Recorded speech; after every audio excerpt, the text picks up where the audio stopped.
Ia le atua. Praise God.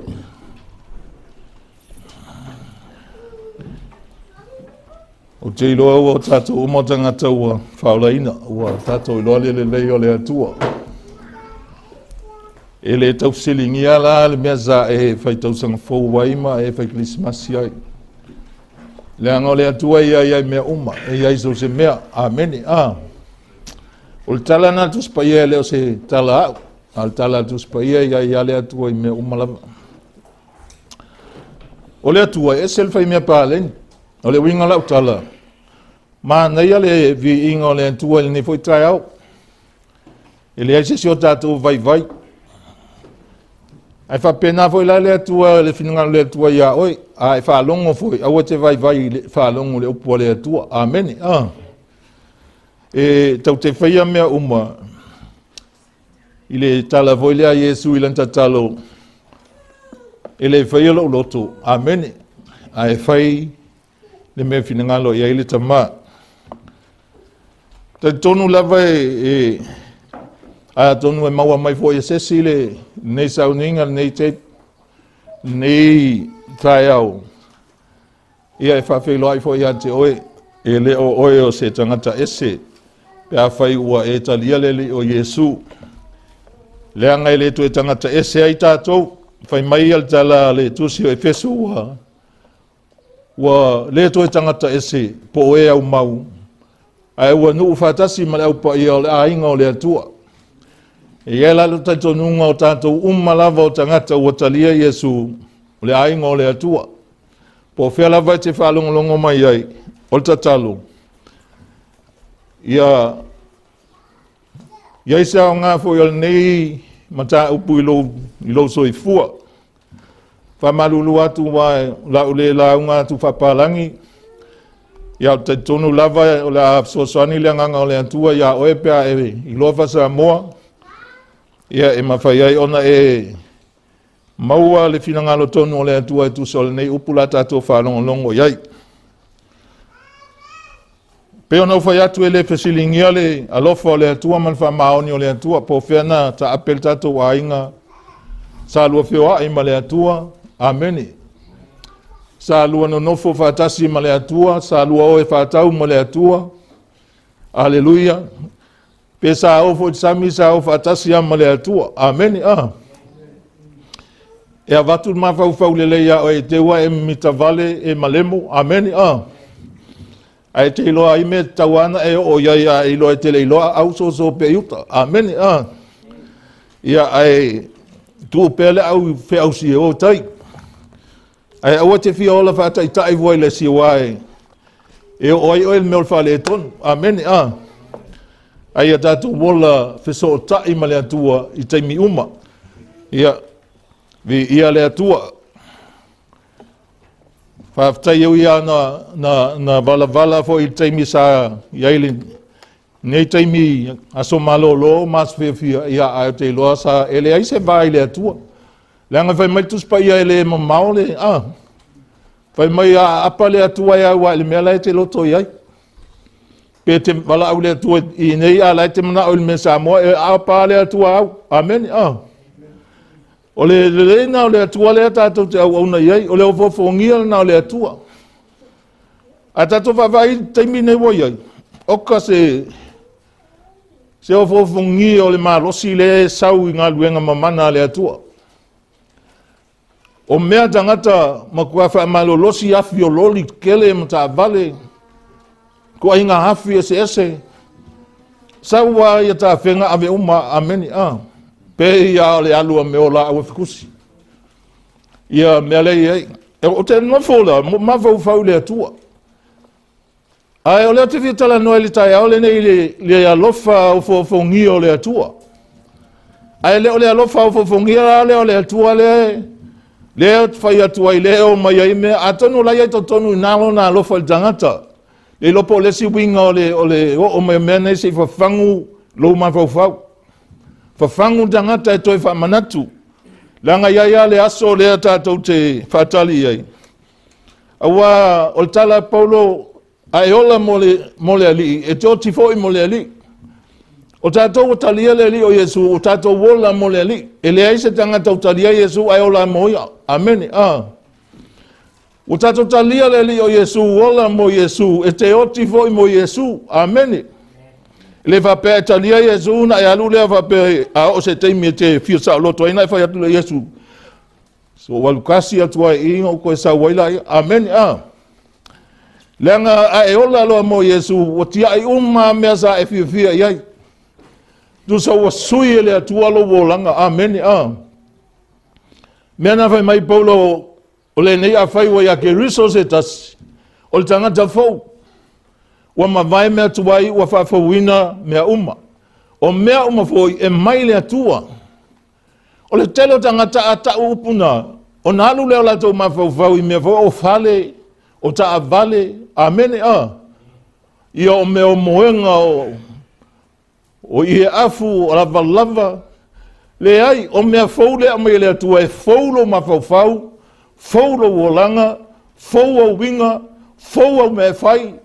Fau le alofa ana sai toni a oe wa ele to e alofa na tangata e te masani ai wa alofa so tangata. Amen. To so me na fai o le tua wa sui le tua oe e to ia me na to tonu ya oe e te alofa ia so sesi pe te tau ia pe le tau ia au tato uma wa ila loi fo le malunu nei ile swafa e tasi o le li o Yesu wa e tau tangata na. Amen. Wa e alofa ia ele to ia ni o tato binga vole a ele vivio tangata pe fa ngumi va pe o mata o le lo fa nga me lenga o te lo ele vivia ia ile atua. Amen. O le faingo fia sa tani ona tam faita lepe tato le mele faitio mui ina ia awane tutu fatasi tangata o tonu ia tama faia sa tani fato ilalom pa u ai a fai alulo ma fau le atua ma e matau le atua ma e ola ile me fina ngalo ile atua o ka se va manuanga le ngate to tonu lo ainga so se mente yai. Amen. E te ola sa loto te ola fia. Amen. Pena o ya malo to lua ma la fanau te fia ma oli. Amen. O binga na sui le atua e yai to tonu lo ainga. Amen. Ele mawhai ona toi whapeo tautuai, ona ele wailea, a whaile tautu whaalongo le upo le atua. Awa ele tai mapu le upo le atua, ele taru mainga o le tala, au mainga o le tala le lei e ubinga, ile alofa OFOOFOGIA o le atua. Mawhau le upo le atua, e whai mail tala tusi o e Peru. O le upo le atua, e ola le fionga le atua. O lo nga lue foi la fionga le atua sili lona mai pelu uma e tau fai mai ona itu. Amen. E ma fai ona ave ese ai me le leo tato wolanga e ma fai ona ave ese ai mai ma fa fita auli o tonu ya tato pe a fai tato te ola fa tua le atua o le pelu na sili ona mai e fai ya le atua lo tautonga. Amen. Fa fena fai o lo sta ile atua o lo sta ile atua. Ola ia o si tai le atua, fai le mea le fai mai ai le atua. E te whiua tau ma fai me te loto iai, ai a fai e te le ola o stai le atua. E le tau nuu ulo wha moe me te manao ai. Amen. Ai e ola o stai le atua, le anga le fai mai le tusi o tau no me lua sumal valu, a fai tau te matua whaalongo manga wai. E le ngal whaalongo ai loa. Amen. Whaalongo e se whaalongo maleiloa, whaalongo ngā wai. Lona winga whaalongo ngā wai whai le mea lai te whaalongo iai. Ona e manuia loa lea whai maitala tuspaia, e manuia lauru whafo, e manuia lauru whale, e manuia lau palunga whalawa, e manuia lau whanau o lau ato, o au manu, o lau whatoanga, o mea e manuia. Ai o i fofo i tūlanga i whatu wai o ele atua. Fai mai tala tu spaia, e le tu ua o e tua e le fai o e mai. Fai maulu. E le tu ua o i lalo e whapito e lalo, e whapito o i lunga. Po le a lava wa ia tangata ia o e whapito a o e le atua i lunga. Pe a fai o lai te whamahasani a o e le atua, mai whamua mua le atua, amene. Whamua mua i mea nei te manao ai, nei te loto iai. E alan whamua mua langa o ia e whaia mea uma i te manao ai. A whaia te mativa, Toi tilo ele ai se mele anga ile tua. Ai toi va ifo ya oe po fa fela fa mo ameni. A foi ele o saula fa mo. Ona ya tali mai ai me ana ameni E te mau al tali o mena. Ai fa tai le tua. O te mana o suala o tusi le Ioane e tolu.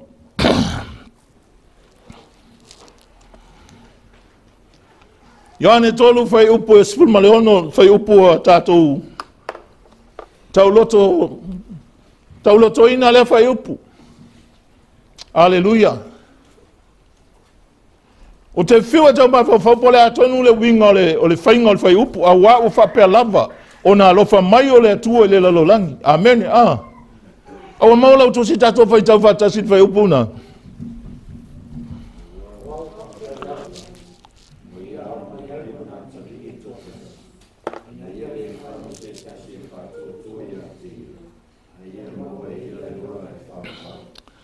E pe ona whai atu ele mapu le upu le atua e longo mai le tala le lei. E uwinga le li o Yesu Keriso. E leo au mai le upu le atua se tala le lei e uwinga se lotu. Amen. A loia au mai le tala le lei e uwinga le alofa OFOOFOGIA o le atua. A wau whapea lava o na alofa mai le atua i le lalolangi. Wa ia au mai lo na tali i pele e tō tasi. Ia le whano se tasi. E whatua tua ia te ia, aia maua, e le tangata lea e whatua tua le ola e whawawau. Amen, O le tala lea voi, ale tusi salamo, pia whai e te uelau tusi pia fia ale, ai wha mau lalona alu le whale. Salauma le tolu, salamo whai upo e valu sifulu, e alofa muti vale ma alofa fua mai e ova, e te le ngese lona to sa, a e tele lona alofa, ele o ai mai pea lava ia ele fa mo fo ilona to sai fa vavau ele I faia e ia I tātou e tusa ma tātou ang sala ele I taui mai fo o ia I tātou e tusa ma tātou a miulang ai tango fai tau le fai upu na au le lo le pe ai se ana alofa mai ai e ai se mea le na alofa mai le atua o le alofa na lo te tau ai o le alofa OFOOFOGIA o le atua. A whawhainga fie e iei se tangata e te alofa atu iei a ita mai, ai la e te alofa lava. Amen, Esa. Whapena le atua.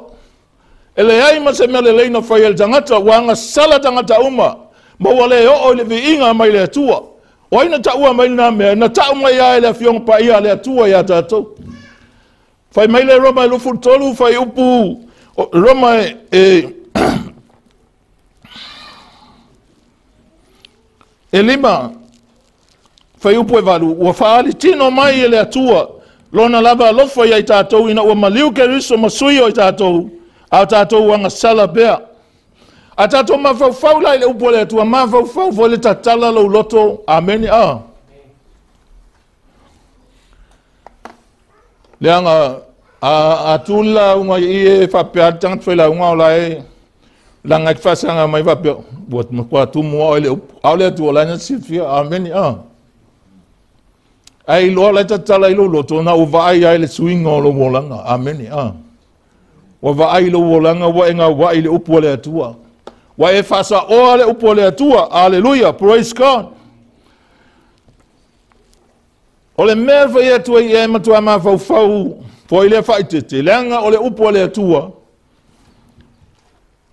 Tusa e mai le upo o le atua, e whiula mai ape ma nama mai le upo o le atua, le wha moe whau I to tonu o lo wolanga. Amen, A whaila e tā puni I lo whalongo, tā puni I lo loto e le matala, e le aia se suinga oe. Amen, A le upo o le atua e au maia, e whiula maia, e ma nama maia, te mi uma te whalongo ai e ma nama mai le upo le atua le wha moe ola, le wha moe fau, amene. Mana tua le lalolangi wa oti le lalolangi. Po whea ana te whalongo mai ai a whai wa e te iloa le mea lea wai oti, mato whe oti, amene, A le upo le atua e mai le wha moe fau ia te tātou. Whai mai le tala Paulo, A ua whaali tino mai le alofa tu noa o le atua. Ia i tātou ina ua maliu Keriso masui o i tātou. A tātou wanga sala pea. Ua whaatino. Ua whaali mai. Ua tau Keriso Yesu i lunga saltauro. Ai le oia se. O tātou o le lalolangi atoa. Praise God. Whai mai nā alofa mai a laianga sala lava tātou. Amen. Ele fa pea na liu tātou le atua na alofa mai leo le atua. Ele fa pea ua alofa tātou le atua na alofa mai leo le atua. Whai mai alofa mai a oanga sala pea tātou. O upu ia a oanga sala pea tātou. O upu e ofo ai. Hallelujah. Praise God. E te ofo ai le atua inga alofa fa pea. O man fau ai le tuspaia whai mai tala tangata le Paulo. A fia ai le o ita ia o e whawhanga. Amen. O le alofa fa le atua na. Le alofa na wa suia le atua. Wa ave ese le alofa fa ilonga tangata. Le alofa na o lava ainga. Ave ese le alofa fa le wo. Ai amai le alofa fa le atua. Amen. Praise God. Fai o fia ia oe. Ai va atu fia ai tangata whawhanga. Le alofa moni le na. Da vai tau tala ai Paulo vai mai Paulo. Pe tau tala ngana tangata atua maangenu. Ai le ai se alofa. Lapis. Ele o lapis ina tau mai Paulo le tau nga. Amene lo no minga so se mea wale nga kong in lapis. Ole alofa le atua tato ma fau iai. Ele ngata na malingi o tato ilo mata. Pele malingi foi ai oli o tato loto. Tato te ngona le ofo. Fafetai le atua. Ile alofa le atua ya tato. Wana le alofa le atua ya tato. Ele whainga tai le atua o na wha umatia tangata. Amen. Ai te leo la wanoa a mai le atua te whalongo ai le upo le atua. Ma e filifili ai. O lau filifilinga ele fosia o le atua. Ai te filifili le upo le atua. O na mawhailo ele o ele na i lau filifilinga. O na e te eatu i whauso songa. Te eatu i tuina naunga. Te eatu i meo le olanga. Amen. Praise God. Hallelujah. A e ola e tu atoa lo wola i le tua. E ave iei lo wola se taulanga. Hola mo le li. Praise God. E alanta ue Paulo mena taulanga ola. Ina iei mawhau o le taulanga. A ave le taulanga i le tua e ave oti. E fasi mate. Hallelujah. Praise God. Praise you, Lord. So se taimi ala e te langona i volele pei wa ele langona le alofa le atua wa ele mautonu i le alofa le atua. Ma whau ipu nei na alofa mai le atua ya oe ai te le ililiu le atua. Na alofa mai le atua ya oe a lo e anga sala pea. Amen. Ele ifa pea na ililiu atu i le atua fato a alofa mai le atua ya oe. O le ofofongia leo le alofa le atua.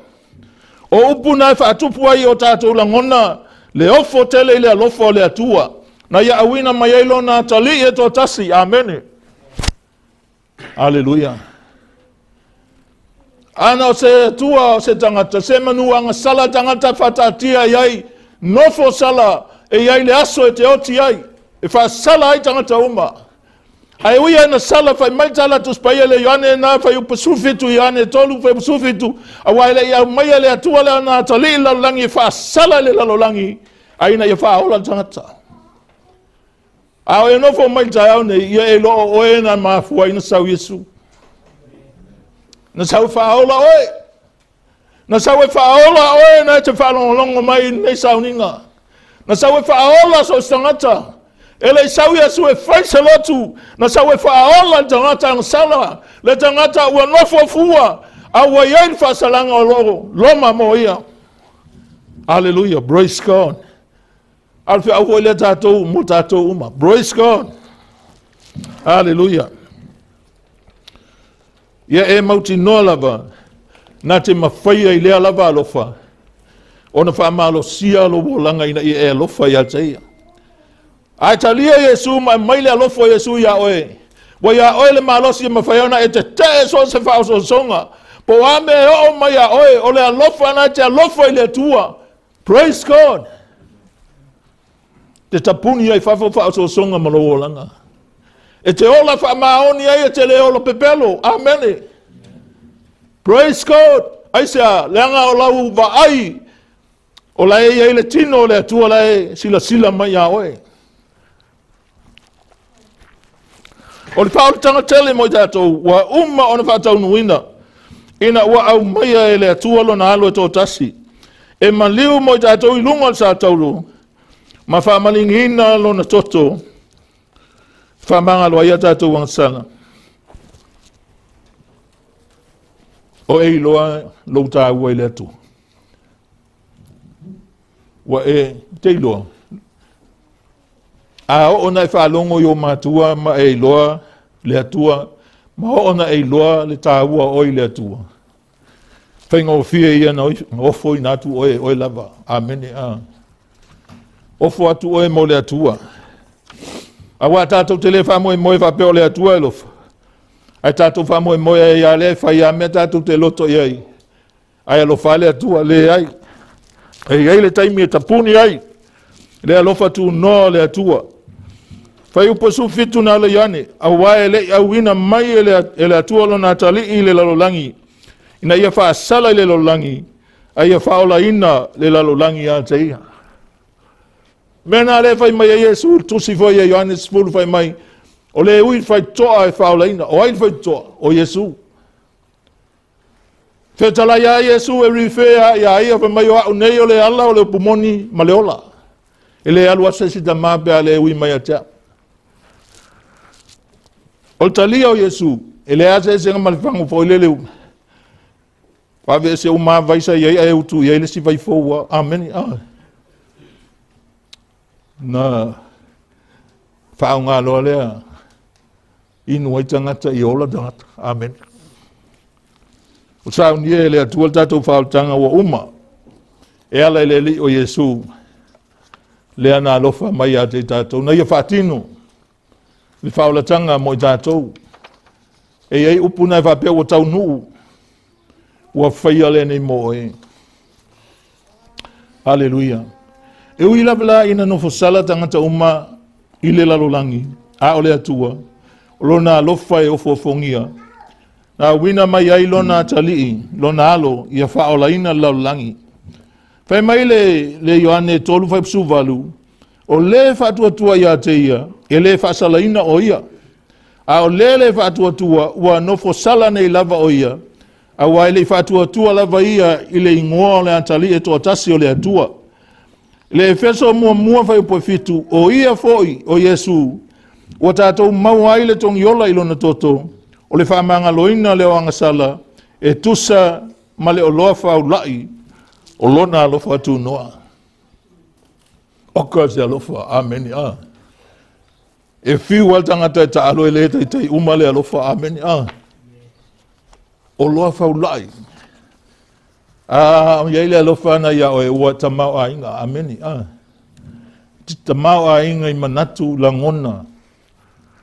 Ma upo le ola, amen. Praise God. Praise God. I le pelu na mua vai upo fitu. E feso mua vai upo fitu. O ia foi, o Yesu. O tātou mawaile tongi ola I lona toto. O le whamanga loina o angasala. E tusa ma le o lofa ulai o lona alofa. Tautala e winga I le toto o Yesu. O le awala tā ua le lua senturi sa mwhaion talita noai tangata. E whatatau a pe whasino anga I le maliu. O le li o Keriso Yesu. O lona maliu. E whasino anga I mea moni ne ye lua. O mea matautia ma OFOOFOGIA. Mua tongi ola. Ma le whaamanga longa. O le tongi ola. O le tau e to tongi il tangata ina ia mangalo il tangata angsala. Amen. Tongi ola. O le tau le to tongi ina ia mangalo ile tangata ua polonga ile angsala. E te maua le tiko e lua lusu lima whafitu e o lima sufa whamau pe ai na le whale vaitau. E awala le maliu o Yesu na ia to tongi ina ai le tau. E whasa o loto ina ai tātou tangata angsala. Amen. Praise God.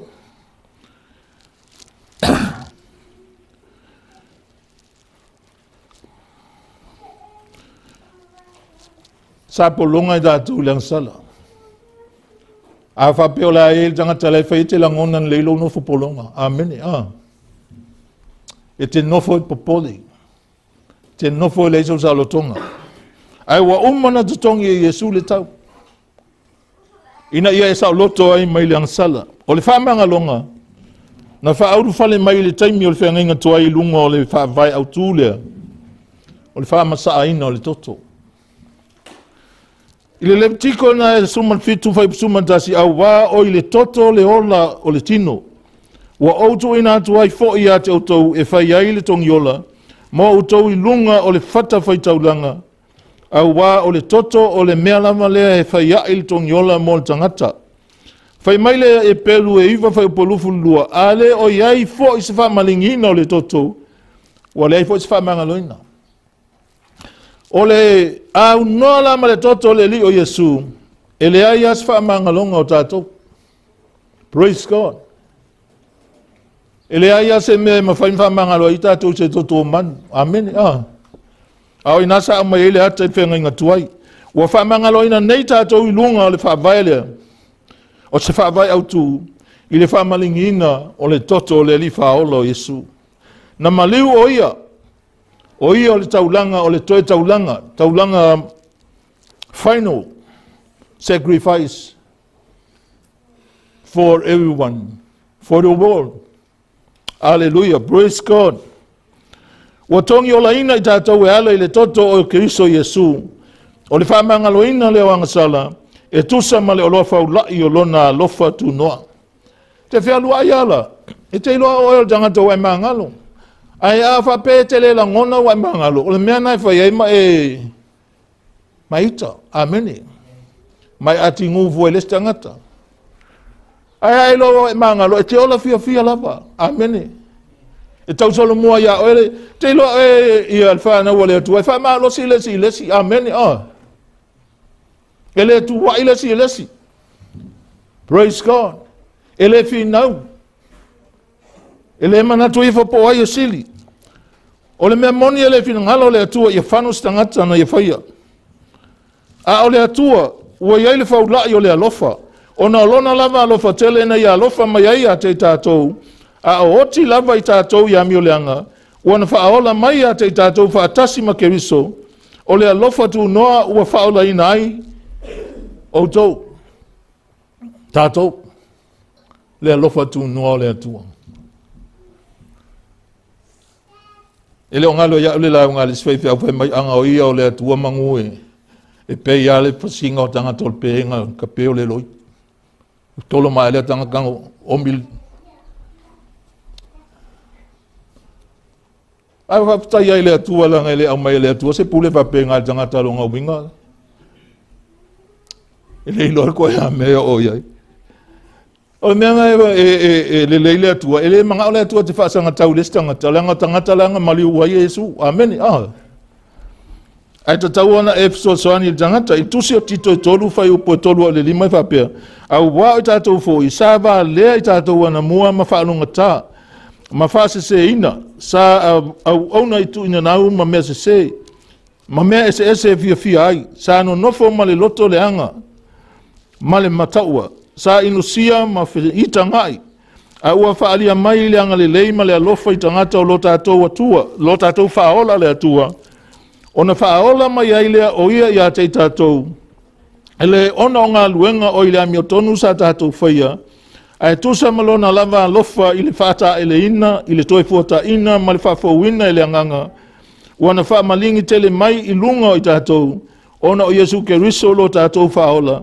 Ina ia takwa mitonuina I tātou I lona lama ALOFA tu noa. Ia whai ei tātou masuli e tusa ma le whaamoe I le ola e whaavavau. Wai e ngata nta pena I le atua whaamangalo tātou. Ai le whaamoe lan ma fuaina whai le atua. Ia e alu le ola e whaavavau. Praise God. Hallelujah. E leo se mea whatua e iloa na mea pia ona e oti. Amen. Le te iloa ne ia. E te iloa ne ia le mea te alua ngai ai. E te alua te whai ngā luenga le vai aso e iloa le mea te alu iai. E tusa mali wha moe au mai le atua. Amen. Hallelujah. Ele to tau fai atu ese sia o tau sia ia maua so no fanga maule lan. Ele ma fai nga ola ola so nga ola ele usta ele atua ele waku lunga fa pele o le wang ele sei sua se ngo fanga o sko inga. Ele ma fai ole ase me le intato faia na mafuai ona alofa maile atua ia itato. Ele ai ama se me ma fai tato. Amen. Le ai se me ma fai un tato faia tato te mauai le fa manga longa sili le atua ia tato. Amen. Ole alofa fua ole atua na alofa mai ia te tato. Ole tau ole tato talia ino Yesu ina ia fata ele ina tato toi fuata ina lo tato wola fa mama. Mai a veta ton tangata saunia ili fa moe mo le ola e fa vavau. O le tala le leile maliu tanu mia ma le toe tu mai o Keriso. E pei ona sa fa tau nuina e lo tato wali o Yesu. Ma tala ina e ona so. Ile malea. O le tala le leile ato toa ma fa sa loto ina ai. Tato mai le angsala. I lunga le fa avai sili. O le fa tua. Ma le wha maua lalo i le ali whaola o Yesu. O le sa tinga ina e tau awea tātou ang sala i lona sa tauro. Amen. Pauanga me te vaisa o ae. Praise God. Whawhetai. Awan tapa maintu si pasi le lang. E oki kako. Wa vakwele kai kai so kako kusi ka vo ile kele vai longa mawalunga eu pa wale o tus basilang Yesu piano moi. Amen. Praise God. Hallelujah. O le fautanga le la vakul point le anka ko malolo le o le fautanga o le mea alofa le atua ele ona nga luenga ni mtamita se tasi o le va inga tonu o tala le e lua ona fa mtalanga mo oe wa faulaina po mo e wa faulaina mo oe wa faulaina po tatou wa faulaina wa tatou woti ya Keriso Yesu faulaina oe wa tatou woti ya Keriso Yesu ile Roma yono vai upu mo mua yo sumatasi ole nei sea esa tatou upu tatou teno nofo pe e liang sala ina ia whaatele haile alofa tu noa. Awan i whapea. O i tātou wa hoti lang sala. Pe whapea whiona tātou wola pe iai. Tau tele iloa ea o i tātou nei uma na papatisoina ia Keriso Yesu. Na papatisoina i tātou ilona maliu. Ole nei, o tatanu whatasi tātou mai ili papatisonga ilona maliu. Ina ia tātou sava vali le ola tu e fuataina. Pei ona toi fatu ina mai Keriso na ye uoti ile manol tama. A waa fai wa fata sia i tātou ili fatusa ilona maliu. E whapea fo i tātou ilona toi tu mai. Wa tātou iloa le nei mea. Na fasa ataro ina fatasi mai ia. Lo tātou tangata tuai. Ina ia whaumatia ai le tino le angsala. Ina ia le toi whapolonga ina i tātou ilang sala. A wa ole ua oti, ua tūsau noa ia na ilang sala. A whaifoi ua oti whatasi i tātou ma Keriso. Ua tātou tā ofi tātou te ola i whatasi ma ia. Ua tātou iloa, ua toi tū mai Keriso na ie ua oti. E le toi maliu lava ia, e le toi pule le oti ia te ia. A wa o lona maliu, ua tasi lona maliu i la leang sala. A o lona soifua, e soifua lava ia i la le atua. Ia whaapea fo i la auto tāwhi, whai upo sumantasi. Ua auto woti i la le angsala. A ua auto wola lava i la le atua. I tātou alii o Yesu Keriso. Ia whaapea fo i la auto tāwhi. Upu ian tātou whai tau nei, ma whaina e tango e whai se tino o upu ia i lo bolanga. Amen.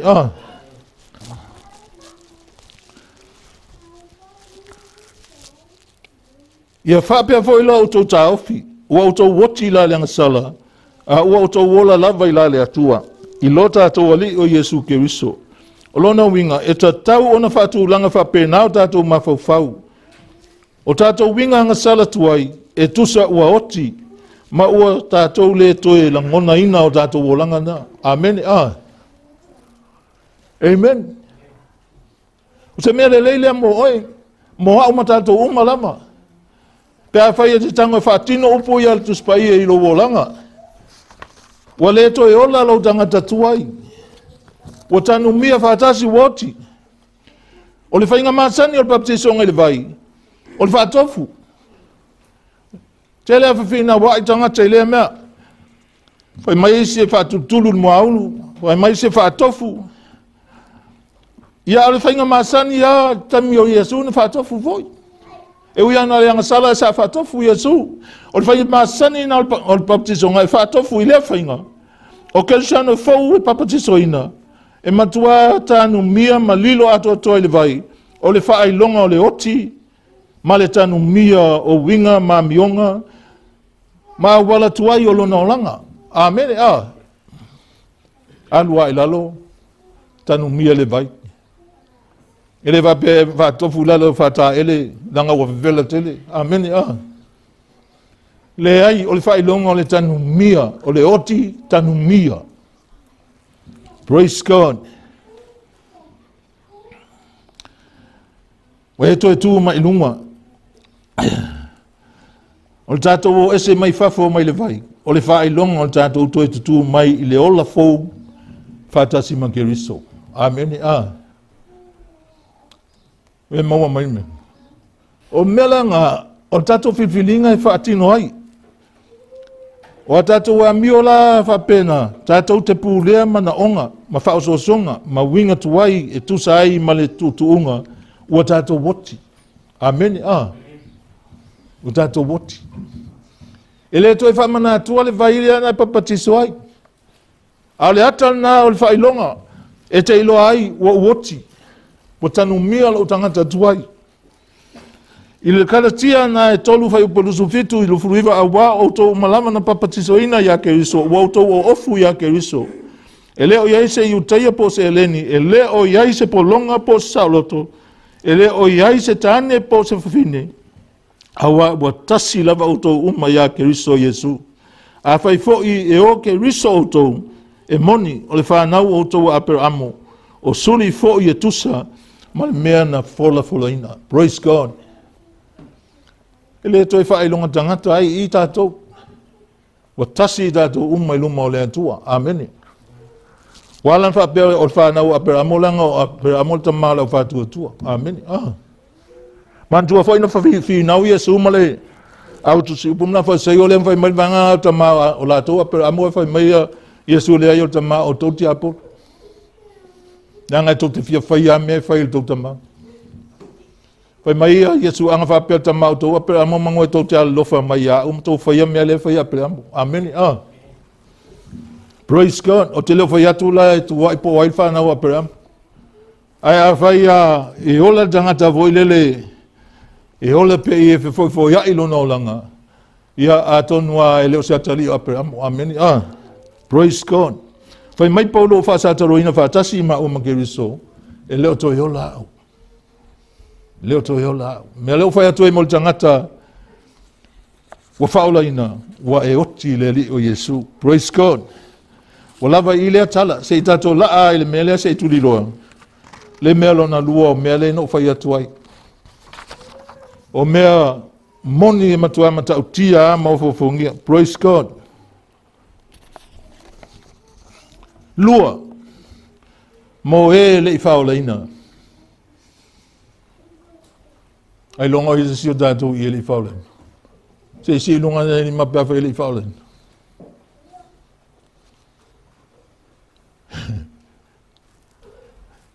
O masangi le winga kakale Samoa.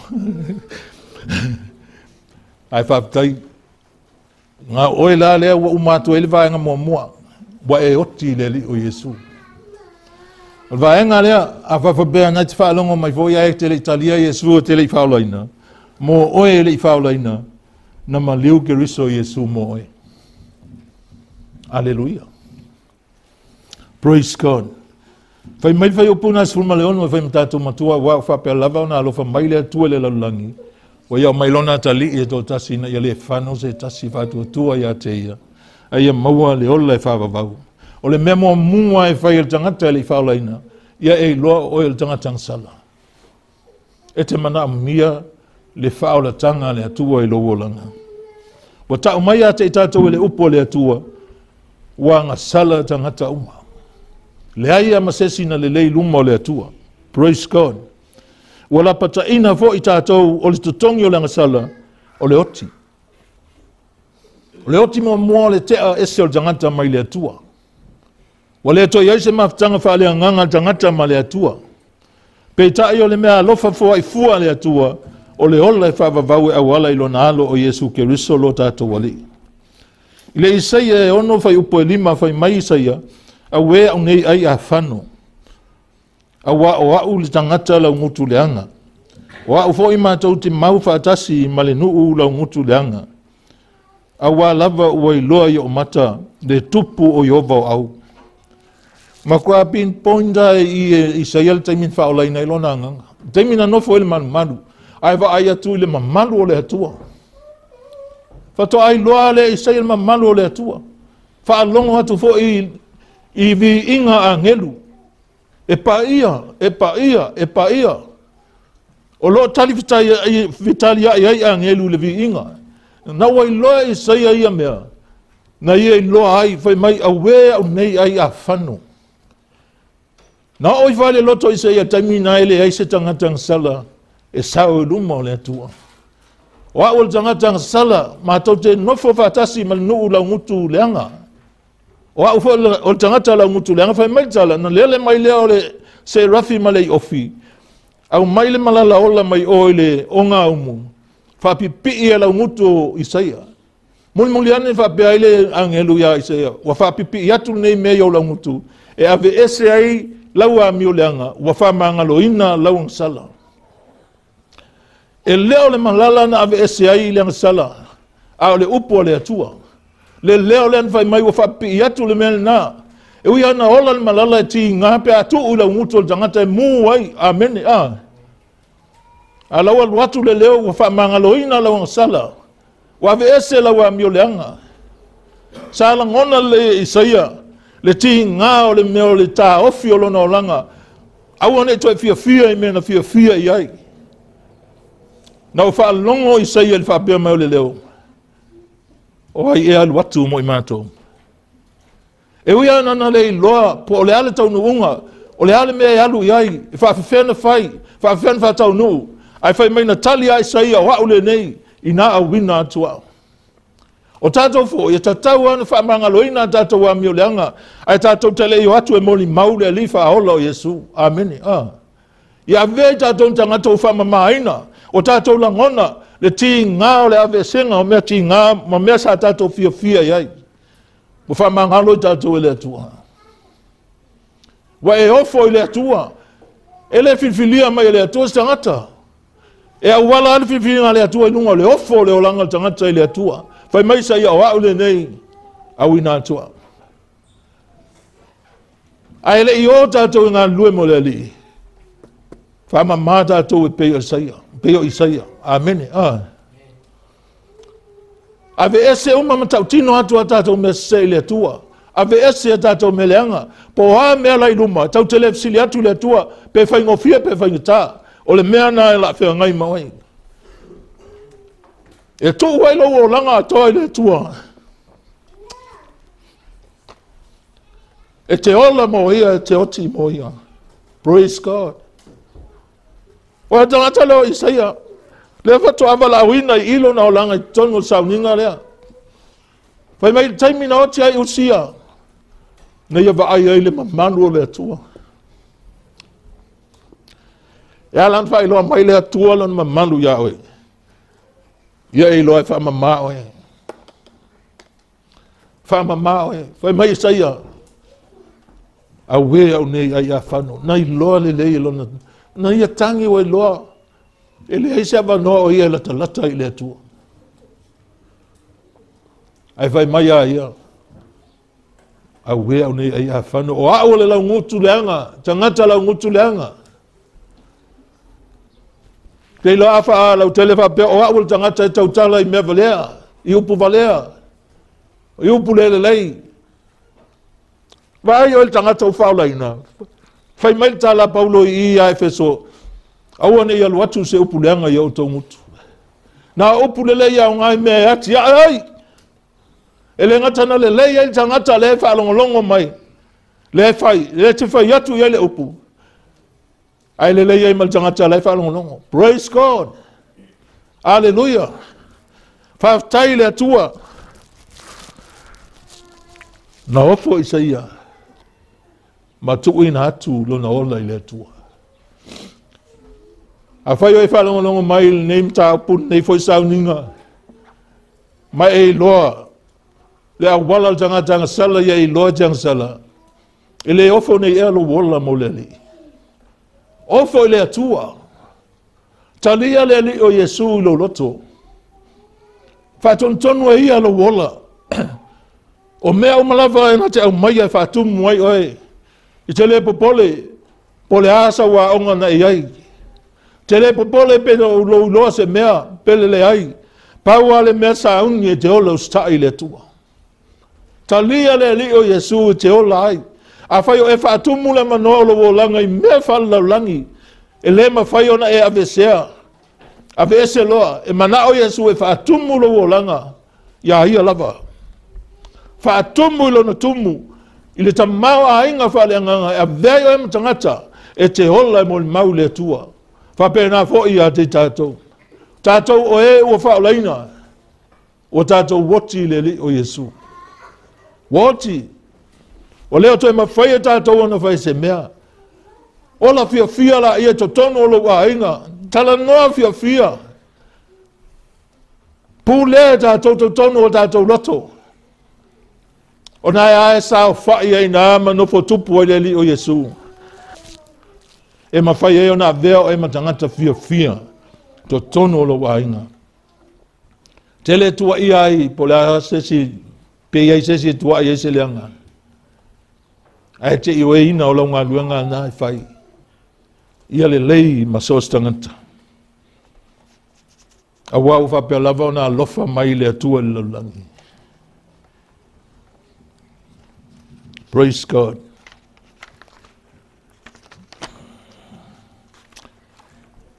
Lem whain ta fiolo i mata pea ulangona sos teimi. Iau foi teimi ma futai le atua tate ngona. E leo se tangi whano noa, e tangi oli oli. Langona le oli oli. Fia fia. Ona o le atua malan whaaltanga. O le alofa o fofongia o le atua. Oka se alofa. E le tau fesilia le atua po le mea wai il mese. Aolo na alofa faulai. O ia alofa mai a te tātou. Au tātou wanga sala bea. Praise God. Wai awina mailo na tali e to tasi. Ia le whano se tasi. Whaifa le leito tonu o lo lava ainga. Ma le ainga o le atua o lo tātou iai. Ia whaimavi inga o le atua. I whaari atu i tangata o tātou o le ainga e tasi o le atua. Tātou te e atu i mea uma e tau mawhai e sa tani e sau. No whai tau le tusi egi. Sa o whai tau ai se taimi o mamau. Whamatala mai e le tangata ona le tusi. Le leona ma povi e wha. Whai mai o le wha taita inga a mai e se whai au tāua. Mai wha povi. E o wha atasi e fiu le leona tau lama. Ai o wha atasi a povi. Ta o to wha atasi se mea paolo mwha manu wai ala tau mea ai. Sa ai. Ai na yesi aso sa ai atua ile povi tau mamau e se oso i folole leona whai ele tala e tinga ai. A mata ina ana vala povi. Al povi vo ina ana mua mua lu ese mai isi povi e wha. Povi ana na mua mua ai leon. Whapena vo i tātou, pēr tātou le matana. Ngā lulu e wha tasi ma le loto na tasi. Moni le alofa i le o lo lua feso tai. O se ua a inga i tonu la inga o le tua. Fai tete i tatou whamataranga i fai. Ameni. Le tiova mai tuspa ia tautala atu le upu e ola ai. Awane ia luatu se upu leanga ia o tau mutu. Na upu le lei au ngā. Tusina e feso e sela ufia fia e fai tau. Awai fai mai au tau ita awane i tau wang sala ai. Awane i ngoto le la o ita pe au tau. Awa foi nei tu ina atu e o tau se mea mautu waile ti Apollo. I o tau wolanga. Ai ba ia tu la alfabete ita. Mana ia le ita ngungu voli matua.